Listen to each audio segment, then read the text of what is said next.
Bible દર્શન પાઠ 86 પ્રેષિતોના ચરિત્રો માર્ગદર્શક માહિતી. આ પાઠ દ્વારા આપણે નવા કરારનો બીજો પેટા વિભાગ શરૂ કરીએ છીએ, એટલે જરા પાછળ દ્રષ્ટિ નાખી લઈએ. અત્યાર સુધીમાં આપણે શું જોઈ ગયા છીએ? બાઇબલ બે વિભાગમાં વહેંચાયેલું છે. એક વિભાગ જૂનો કરાર 46 ગ્રંથો, બીજો વિભાગ નવો કરાર 27 ગ્રંથો.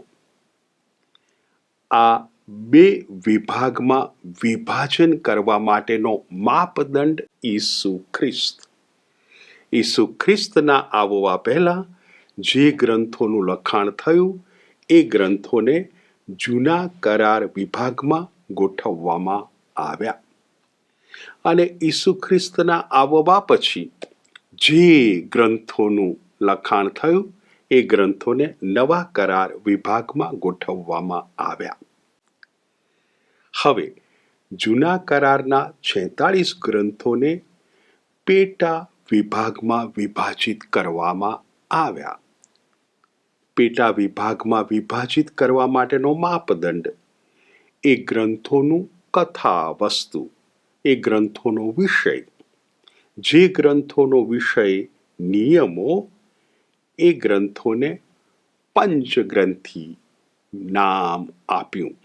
એમાં 5 ગ્રંથો છે. જે ગ્રંથોનો વિષય ઇઝરાયેલનો ઇતિહાસ, એ ગ્રંથોનું નામ પાડ્યું ઇતિહાસ ગ્રંથો. 16 ગ્રંથો છે. જે ગ્રંથોનું કથા વસ્તુ, પૈગંબરી વાણી, એ ગ્રંથોનું નામ પાડ્યું પૈગંબરો. 18 ગ્રંથો છે. અને જે ગ્રંથોનો વિષય જીવન જીવવાની કળા, એ ગ્રંથોનું નામ પાડ્યું જ્ઞાન સાહિત્ય. 7 ગ્રંથો. આમ જૂના કરારમાં 46 ગ્રંથો.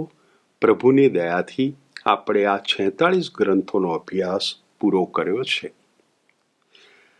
નવા કરારના 27 ગ્રંથોને પણ પેટા વિભાગમાં વિભાજિત કરવામાં આવે છે. માપદંડ પેલું જ, વિષય વસ્તુ. જે ગ્રંથોનો વિષય ઈસુ ખ્રિસ્ત, એ ગ્રંથોનું નામ પાડવામાં આવ્યું શુભ સંદેશ. 4 શુભ સંદેશ છે. જે ગ્રંથોનો વિષય પ્રેષિતો, એ ગ્રંથનું નામ પાડવામાં આવ્યું પ્રેષિતોના ચરિત્રો. એક જ ગ્રંથ છે. જે ગ્રંથોનો વિષય સંઘમાંથી જે પ્રશ્નો આવ્યા, જે મુદ્દાઓ ઉપસ્થિત થયા, એના ઉપર પ્રભુ ઈસુના ઉપદેશને આધારે માર્ગદર્શન આપવામાં આવ્યું, એ ગ્રંથોનું નામ પાડવામાં આવ્યું પત્રાવલી. 21 પત્રો છે. અને છેલ્લો પેટા વિભાગ દર્શન.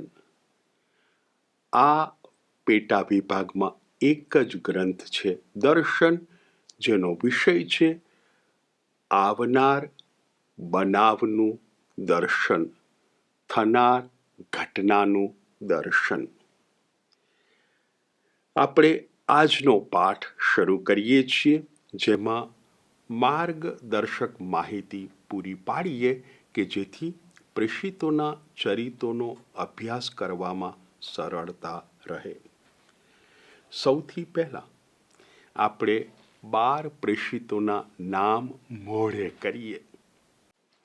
12 પ્રેષિતોના નામ યાદ રાખવા માટે થોડી કળ વાપરીએ. આ 12 પ્રેષિતોમાં 2 જોડી છે સગા ભાઈઓની. પહેલી જોડી સિમોન, એનું બીજું નામ પીતર, અને એનો સગો ભાઈ આંદ્રિયા. બીજી જોડી છે જબદીનો દીકરો યાકોબ, એનો સગો ભાઈ યોહાન. એમ આપણી પાસે 2 જોડી 4 પ્રેષિતો. હવે પહેલી જોડીનો સિમોન ફરીથી લઈ લો. 2 સિમોન હતા, એટલે આ બીજો સિમોન જહાલ અથવા જનુની સિમોન. અને બીજી જોડીનો યાકોબ લઈ લો, અલ્ફીનો દીકરો યાકોબ. એટલે આ 6 પ્રેષિતો થયા. હવે આપણે યાકોબને ચાલુ રાખીએ. યાકોબનો દીકરો થદી અથવા યહૂદા. તો યહૂદા ઇશ્કરિયોત નામે બીજો એક પ્રેષિત, એટલે યહૂદા ઇશ્કરિયોત. 8 થઈ ગયા. હવે 2 મિત્રો, એક ફિલિપ અને એનો મિત્ર નથનિયેલ અથવા બાર્થોલમી. 10 થઈ ગયા. હવે છેલ્લા 2 રહ્યા, એક જકાતદાર માથી અને બીજો ભારતમાં આવેલો પ્રેષિત થોમા. આ 12 પ્રેષિતો. આ 12 માંથી યહૂદા ઇશ્કરિયોતની જગ્યાએ મથિયા નામનો પ્રેષિત ઉમેરાશે. કોણ છે લેખક આ પ્રેષિતોના ચરિતો ગ્રંથનો? પ્રેષિતોના ચરિતો ગ્રંથમાં 3 એવા ખંડો આવે છે જેને અંગ્રેજીમાં વી સેક્શન કહેવાય છે. વી સેક્શન એ ખંડો છે: પ્રેષિતોના ચરિતો અધ્યાય 16 કડી 10 થી 17, અધ્યાય 20 કડી 5 થી અધ્યાય 21 કડી 18 અને અધ્યાય 27 કડી 1 થી અધ્યાય 28 કડી 16. આ વી સેક્શન 3 ખંડોમાંથી પહેલા ખંડની પહેલી કડી વાંચીએ અને છેલ્લા ખંડની છેલ્લી કડી વાંચીશું. પહેલા ખંડની પહેલી કડી, અધ્યાય 16 કડી 10. પાઉલને આ દિવ્ય દર્શન લાદ્યા પછી અમે એવા નિર્ણય ઉપર આવ્યા કે ઈશ્વર અમને એ લોકોને શુભ સંદેશ પહોંચાડવા બોલાવે છે, એટલે અમે તરત જ મકદોનિયા જવા તૈયાર થયા. અમે અર્થાત પ્રેષિતોના ચરિતો ગ્રંથનો લેખક પાઉલનો સાથી છે. આપણે છેલ્લા ખંડની છેલ્લી કડી, અધ્યાય 28 અને એની કડી 16. અમે રોમમાં દાખલ થયા તે પછી પાઉલને તેની ચોકી કરનાર સિપાઈ સાથે સ્વતંત્ર રહેવાની રજા આપવામાં આવી. એટલે પાઉલનો સાથી પ્રેષિતોના ચરિતો ગ્રંથ લખે છે અને બાઇબલના પંડિતો શોધી કાઢે છે એ સાથી છે લ્યુક. આ લ્યુકે એક શુભ સંદેશ પણ લખ્યો છે. ક્યારે લખે છે લ્યુક? લ્યુક પ્રેષિતોના ચરિતો ગ્રંથ લખે છે ઈસવીસન 85 થી 90 વચ્ચે. હવે આ તો લખાણનો સમય, પણ લ્યુક પ્રેષિતોના ચરિતો ગ્રંથમાં જે લખે છે, જે બનાવો નોંધે છે, એ બનાવોનો સમય કયો? ઈસવીસન 33માં ઈસુનું મૃત્યુ થાય છે અને પુનરુત્થાન થાય છે. ઈસવીસન 33 થી ઈસવીસન 36, 3 વર્ષના ગાળામાં જે બનાવો બને છે એ લ્યુક અધ્યાય 1થી અધ્યાય 8માં નોંધે છે. પ્રેષિતોના ચરિતો ગ્રંથનો કોઈ પણ અધ્યાય 1થી 8ની વચ્ચે વાંચીએ ત્યારે આપણે યાદ રાખીશું કે આ ઈસુના પુનરુત્થાન પછી 3 વર્ષના ગાળામાં બનેલો બનાવ વાંચી રહ્યા છીએ. પછી અધ્યાય 9થી અધ્યાય 28માં 25 વર્ષનો ગાળો અર્થાત ઈસવીસન 37થી 61 સુધી જે બનાવો બન્યા એનું વર્ણન છે. ઈસવીસન 61માં પાઉલ રોમમાં નજર કેદ છે અને ત્યાં પ્રેષિતોના ચરિતો ગ્રંથ પૂરો થાય છે. લખાણનો સમય, બનાવનો સમય. હવે લ્યુક લખાણ કેવી રીતે કરે છે? બાઇબલના પંડિતો કહે છે લ્યુકે તો એક સળંગ ગ્રંથ લખ્યો હતો. પછી એ સળંગ ગ્રંથને 2 વિભાગમાં વિભાજિત કરવામાં આવ્યો. એક વિભાગ શુભ સંદેશ, બીજો વિભાગ પ્રેષિતોના ચરિતો. હવે વિભાજન કરવાનું કારણ ખરું કોઈ? ઈસવીસનની 1લી સદીમાં ધર્મસભામાં લખાણોના 2 સંગ્રહો વપરાતા હતા અને એક ધર્મસંઘમાંથી બીજા ધર્મસંઘમાં જતા હતા. 2 સંગ્રહો.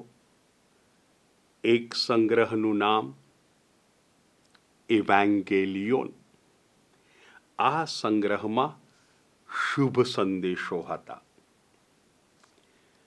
બીજો સંગ્રહ લખાણોનો, એનું નામ અપોસ્તોલિકોન. આ અપોસ્તોલિકોન સંગ્રહમાં પત્રો હતા. પાઉલના પત્રો, યાકોબના પત્રો, પીતરના પત્રો. હવે આ 2 સંગ્રહો વપરાય છે સમગ્ર ધર્મસભામાં. આ 2 સંગ્રહોને સાંકળતો, સેતુ રચતો કોઈ ગ્રંથ ખરો?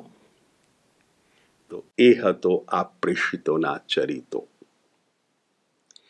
પ્રેષિતોના ચરિતો ગ્રંથ આ અપોસ્તોલિકોન સંગ્રહમાં જે લખાણો છે, જે પત્રો છે, એ પાઉલ કે એ યાકોબ કે એ પીતરને અધિકાર કેમનો મળ્યો આ પત્રો લખવાનો? તો એ અધિકાર મળે છે એ દર્શાવવા આ પ્રેષિતોના ચરિતો ગ્રંથ ત્યાં સેતુ બને છે. જુઓ, ઈસુ સાથે હતા. જુઓ, ઈસુએ એમને અધિકાર આપ્યો એટલે અત્યારે આ મહાનુભાવો પત્રો લખે છે. હેતુ કયો? લ્યુક શા માટે પ્રેષિતોના ચરિતો ગ્રંથ લખે છે? લ્યુક શુભ સંદેશ લખે છે ત્યારે એક સત્ય સમજાવે છે. ઈસુના શિષ્ય બનવું એટલે શું? એટલે એમાં સિદ્ધાંતો બતાવે છે.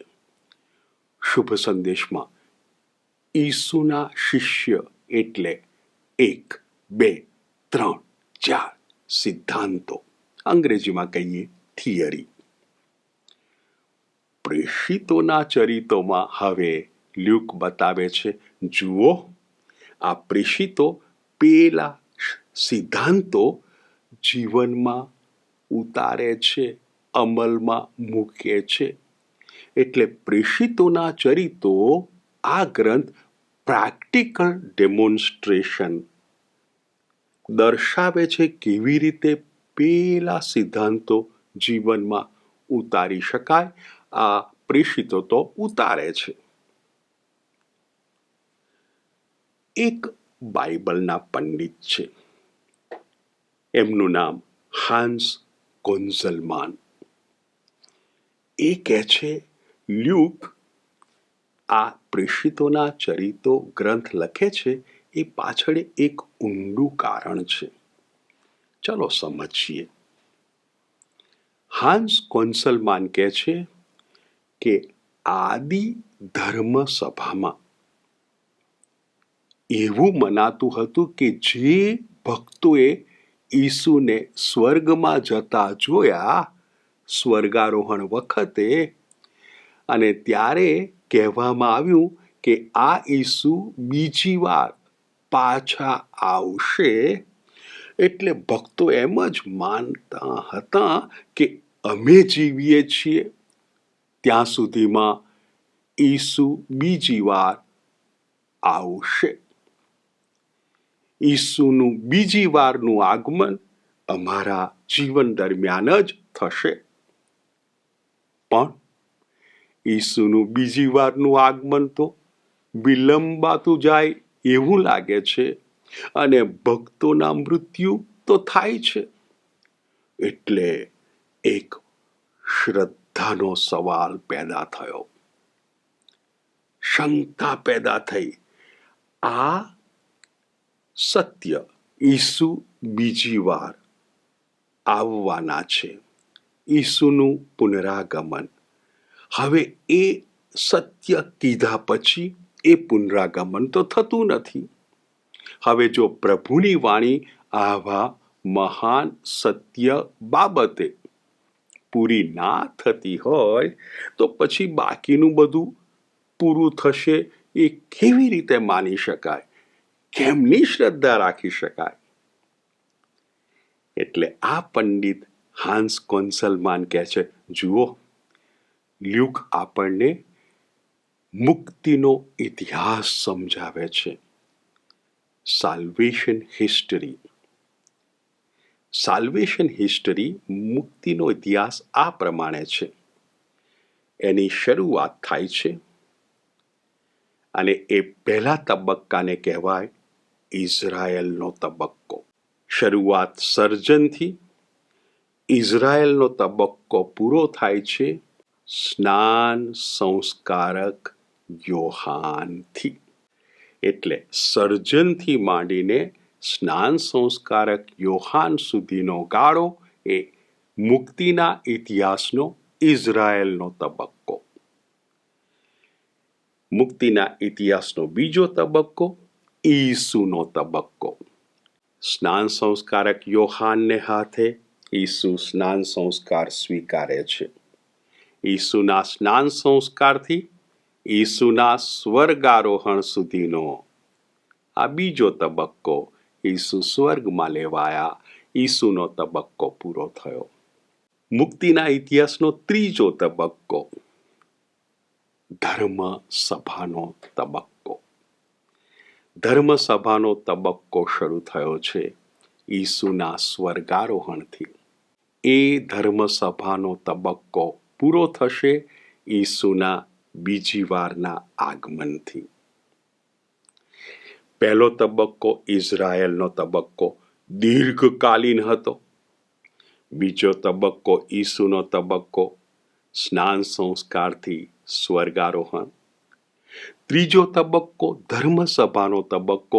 જેમ પહેલો ઇઝરાયલનો તબક્કો દીર્ઘકાલીન હતો, એમાં ધર્મસભાનો તબક્કો પણ દીર્ઘકાલીન હશે. આ સમજાવવા, આ શંકા ટાળવા, આ અશ્રદ્ધા દૂર કરવા લ્યુક પ્રેષિતોના ચરિત્રો લખે છે. મને આ સમજ ઘણી પસંદ પડી, અને એટલે શુભ સંદેશ, લ્યુકનો શુભ સંદેશ પૂરો થાય સ્વર્ગારોહણથી. પ્રેષિતોના ચરિત્રો શરૂ થાય સ્વર્ગારોહણથી. શુભ સંદેશનો અંત અને પ્રેષિતોના ચરિત્રોનો આરંભ સરખો. શુભ સંદેશમાં લ્યુક 1149 કડીઓ લખે છે. પ્રેષિતોના ચરિત્રોમાં લ્યુક 1000 કડીઓ લખે છે. એટલે કદની દ્રષ્ટિએ નવા કરારમાં સૌથી મોટો ગ્રંથ લ્યુક કૃત શુભ સંદેશ 1149 કડીઓ. બીજા ક્રમે આવતો ગ્રંથ પ્રેષિતોના ચરિતો 1000 કડીઓ.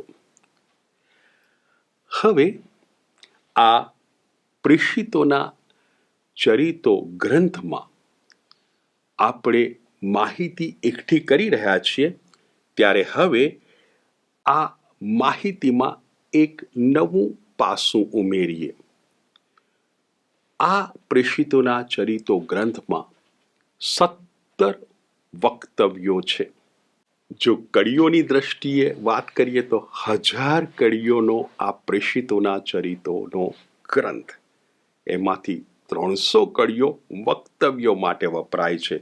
આપણે તો માત્ર લિસ્ટ અથવા યાદી આપીએ. 17 વક્તવ્યો આપણને ક્યાં મળશે? કારણ કે આ માર્ગદર્શક માહિતી છે. કોઈ ભક્તને જો અભ્યાસ કરવો હોય વક્તવ્યોનો, તો આપણી પાસે આ યાદી છે. પહેલું અધ્યાય 1 કડી 16 થી 22, પીતરનું વક્તવ્ય.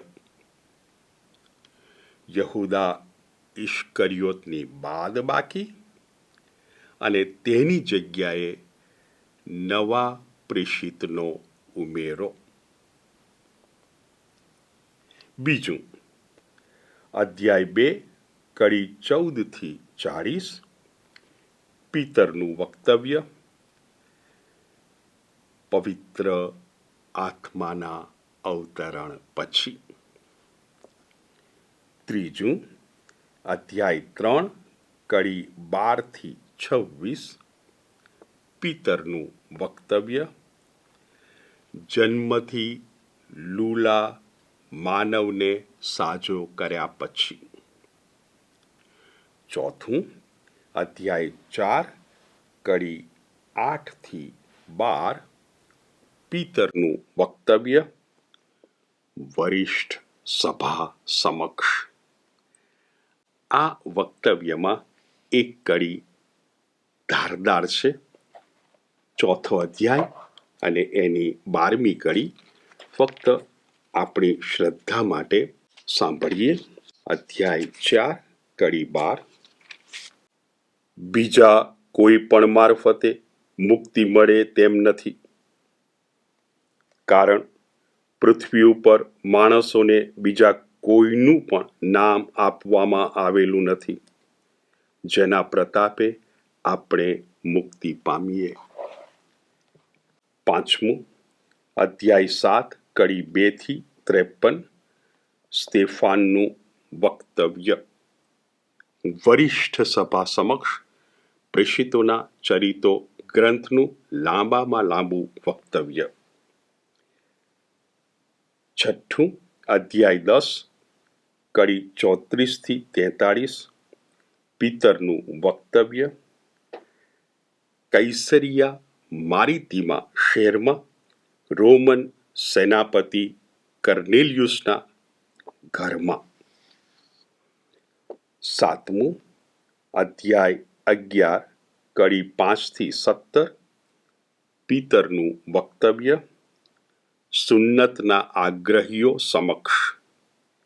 આઠમું અધ્યાય 13 કડી 16 થી 41, પાઉલનું વક્તવ્ય.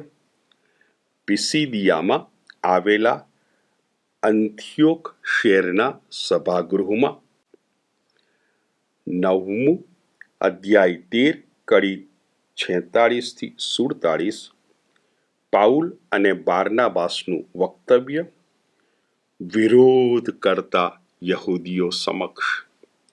અને ત્યાં નિર્ણય કરે છે, અમે યહૂદીઓને છોડીને બિન યહૂદીઓમાં જઈશું પ્રભુ ઈસુનો પ્રચાર કરવા.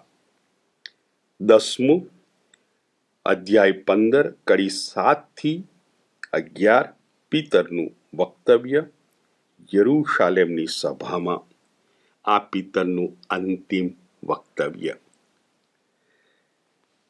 11મું અધ્યાય 15 કડી 13 થી 21, યરૂશાલેમની ધર્મસભાના વડા અલ્ફીના દીકરા પ્રેષિત યાકોબનું વક્તવ્ય યરૂશાલેમની સભામાં.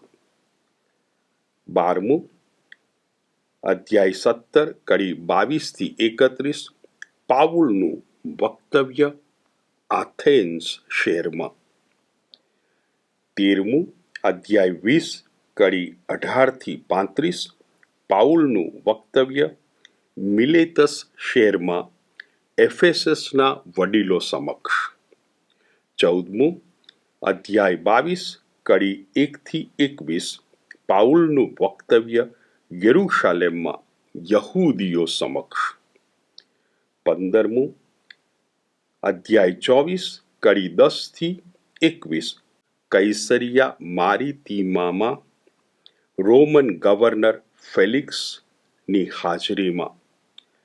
16મું અધ્યાય 26 કડી 2-23 પાઉલનું વક્તવ્ય કૈસરિયા મારીતીમામાં રાજા હેરોદ અગ્રિપા બીજા સમક્ષ સ્વ બચાવાર્થે. 17મું અધ્યાય 28 કડી 25-28 પાઉલનું વક્તવ્ય રોમમાં યહૂદીઓ સમક્ષ. મોટાભાગના વક્તવ્યોમાં આ તત્વો જોવા મળે છે.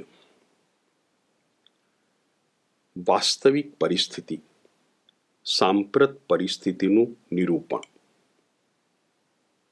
પછી ઈસુના કાર્યો, ઈસુનું મરણ, ઈસુના પુનરુત્થાનનો ઉલ્લેખ, પછી જૂના કરારના અવતરણો અને છેલ્લે પશ્ચાતાપની હાકલ.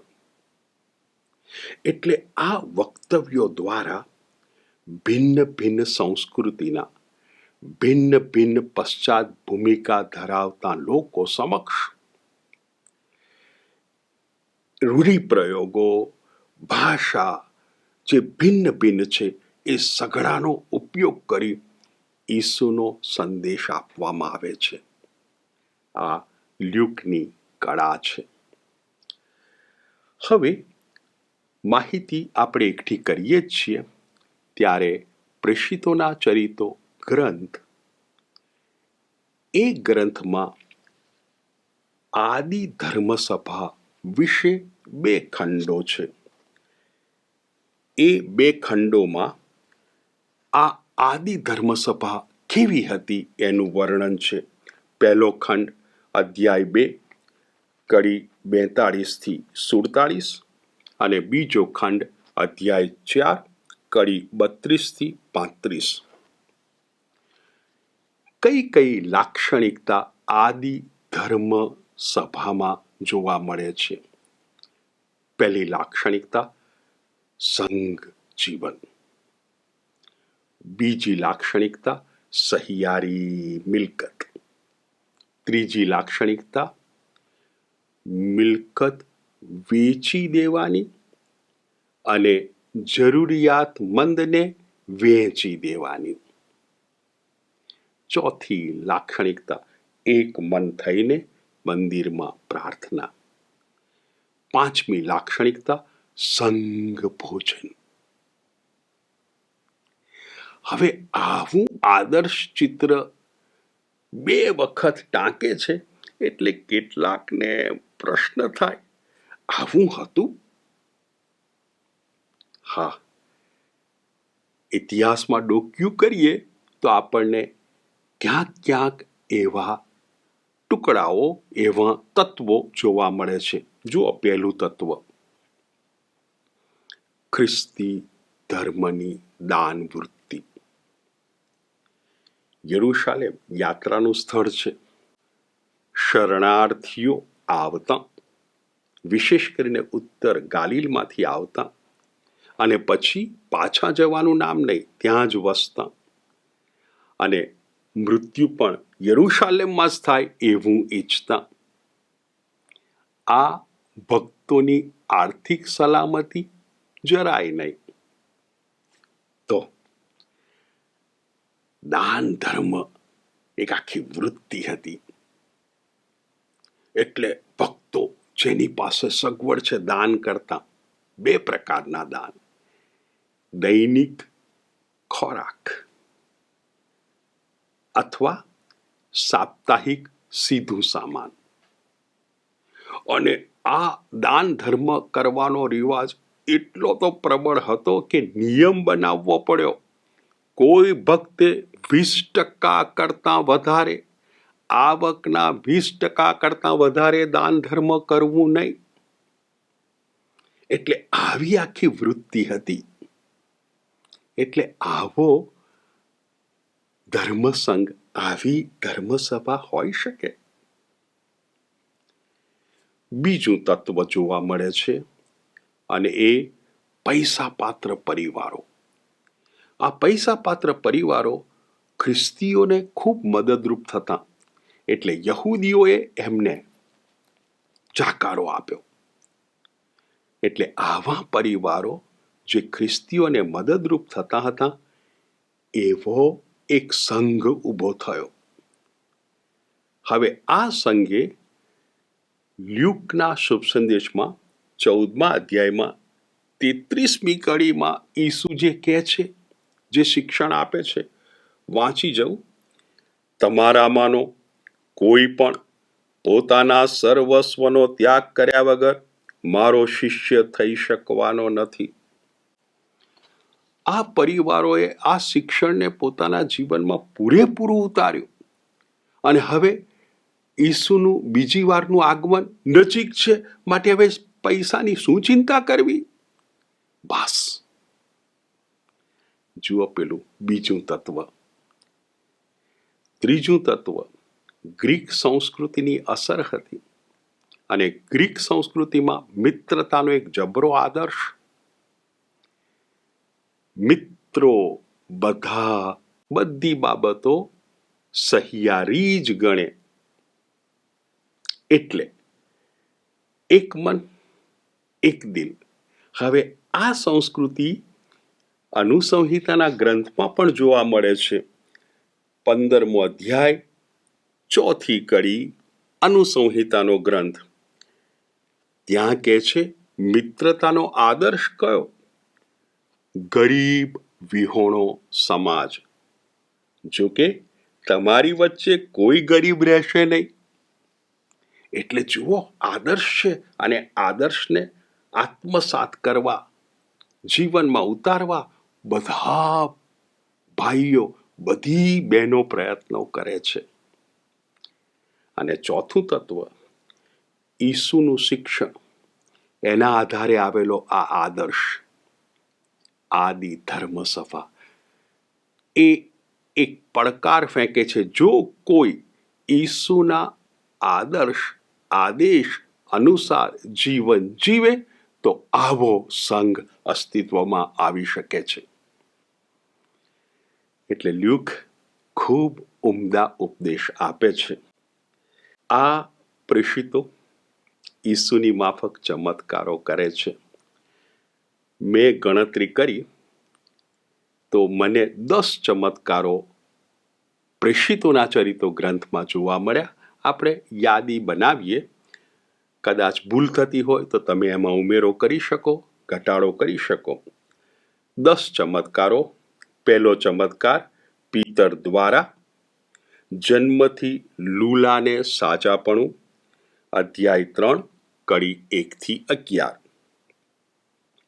બીજો ચમત્કાર, પ્રભુના દૂત દ્વારા પ્રેષિતોની કેદખાનામાંથી મુક્તિ. અધ્યાય 5 કડી 18-21. ત્રીજો ચમત્કાર, પીતર દ્વારા લુદાના 8 વર્ષથી લકવાગ્રસ્ત એનિયાસને સાજાપણું. અધ્યાય 9 કડી 32-35. ચોથો ચમત્કાર, પીતર દ્વારા યાફાની મૃત ટબીથાને જીવતદાન.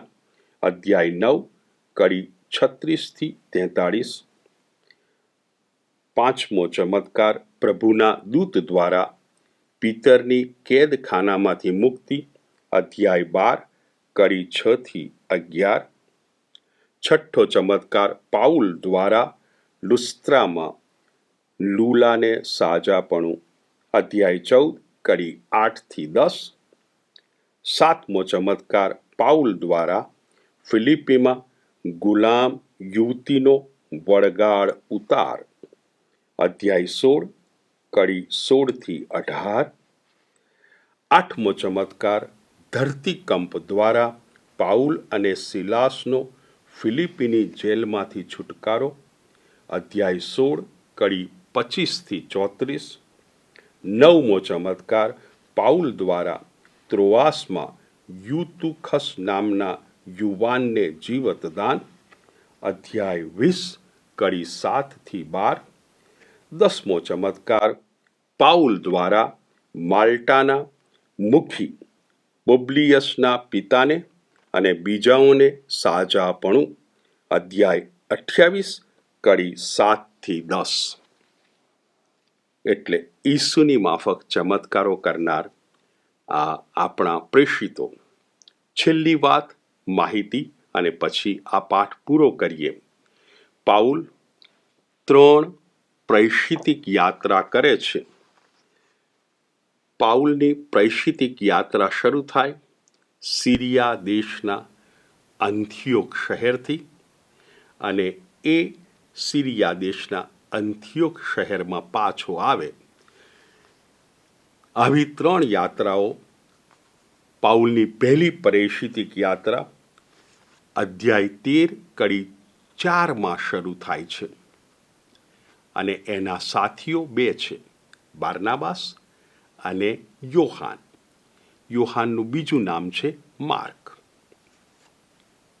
આ પહેલી પ્રેષિતિક યાત્રામાં અધ્યાય 13 કડી 13 માર્ક અથવા યોહાન છૂટો પડીને પાછો આવી જાય છે. પણ પાઉલ અને બારનાબાસ તો આગળ વધે છે અને એ યાત્રા પૂરી થાય છે અધ્યાય 14 કડી 26. આ યાત્રાનો સમય છે ઈસવીસન 46-49. બીજી પ્રેષિતિક યાત્રા પાઉલની શરૂ થાય છે અધ્યાય 15 કડી 40, અને આ યાત્રામાં પાઉલનો સાથી છે સિલાસ. આ બીજી યાત્રા અધ્યાય 18 કડી 21 પૂરી થાય છે. આ બીજી પ્રેષિતિક યાત્રાનો સમય ઈસવીસન 49 ઈસવીસન 52. પાઉલની ત્રીજી અને અંતિમ પ્રેષિતિક યાત્રા અધ્યાય 18 કડી 23 શરૂ થાય છે. આ યાત્રા સિરિયા દેશના અંથિયોક શહેરમાં પૂરી થતી નથી, પણ ઇઝરાયેલ દેશના યરુશાલેમ શહેરમાં અધ્યાય 21 કડી 17 પૂરી થાય છે. એ યરુશાલેમ આવે છે અને પછી ત્યાંથી એને રોમ મોકલવામાં આવશે. પાઉલ આ ત્રીજી પ્રેષિતિક યાત્રા ઈસવીસન 53 ઈસવીસન 58 દરમિયાન કરે છે. તો આ સઘળી માર્ગદર્શક માહિતી આપણને પ્રેષિતોના ચરિત્રો ગ્રંથનો અભ્યાસ કરવામાં સહાયરૂપ થશે.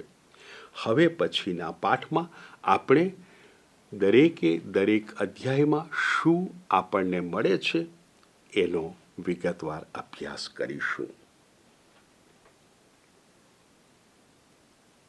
પિતા પુત્ર ને પવિત્ર